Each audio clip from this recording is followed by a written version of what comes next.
का सबसे पहले सच्चिदानंद नाम लेकर के उन्हें प्रणाम निवेदित करते हैं। प्रेम से बोलो सच्चिदानंद भगवान की जय हो।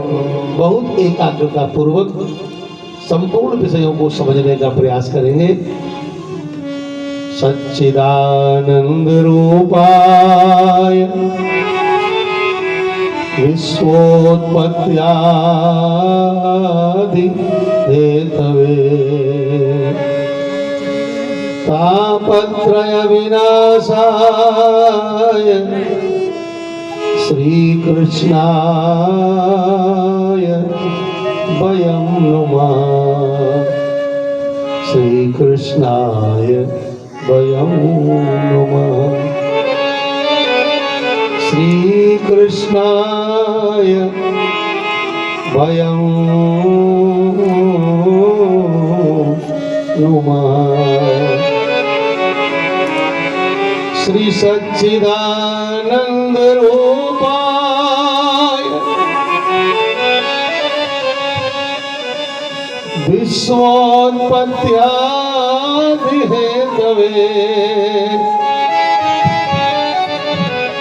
तापत्रय विनाशाय श्रीकृष्णाय वयं नुमः।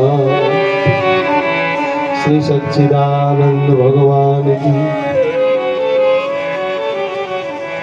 भगवान का नाम है सच्चिदानंद और ये नाम भगवान भोलेनाथ राम जी का रखते हैं, सच्चिदानंद नाम। राम जी को भी सच्चिदानंद कहा है, श्री कृष्ण को भी सच्चिदानंद कहा है, भगवान नारायण को भी सच्चिदानंद कहते हैं और शंकर भगवान को भी सच्चिदानंद कहते हैं। और अच्छी बात यह है कि देवी जी को भी सच्चिदानंद कहते हैं।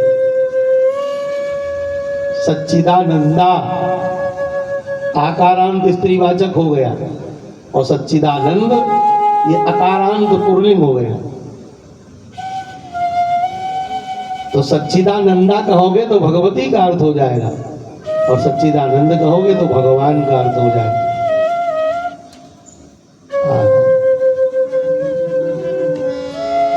जय सच्चिदानंद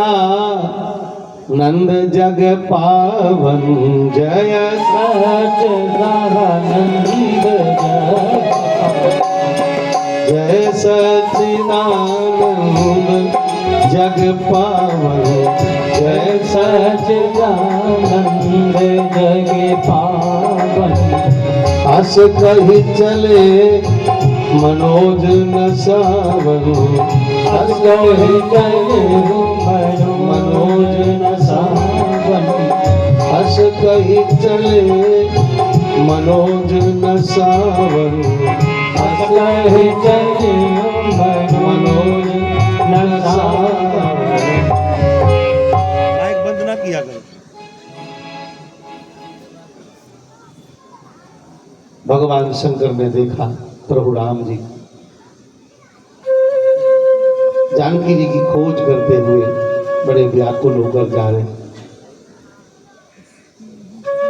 और भगवान भोलेनाथ कथा सुन करके आए। जैसे प्रभु को देखा तो जय सच्चिदानंद जग पावन किया। तो सच्चिदानंद भगवान का नाम है और बहुत अद्भुत बात है कि सच्चिदानंद भगवान का स्वरूप भी है। सच्चिदानंद किसे कहते हैं? ध्यान देना, पूरी पढ़ाई लिखाई लगा देना। ये ना सोचना कि ये बाबा लोगों की कथा है। कई बार लोग सोचते हैं कि भागवत में क्या समझना, वो तो बाबा लोगों की है, सुनो और पुण्य हो जाएगा। ना ना, सारी शिक्षा के बल का प्रयोग करके समझे सच्चिदानंद किसको कहा गया है।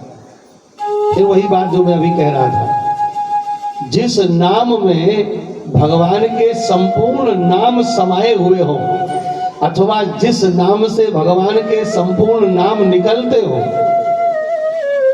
उसे सच्चिदानंद कहते हैं। भगवान का कोई ऐसा स्वरूप नहीं है जो सच्चिदानंद में ना हो।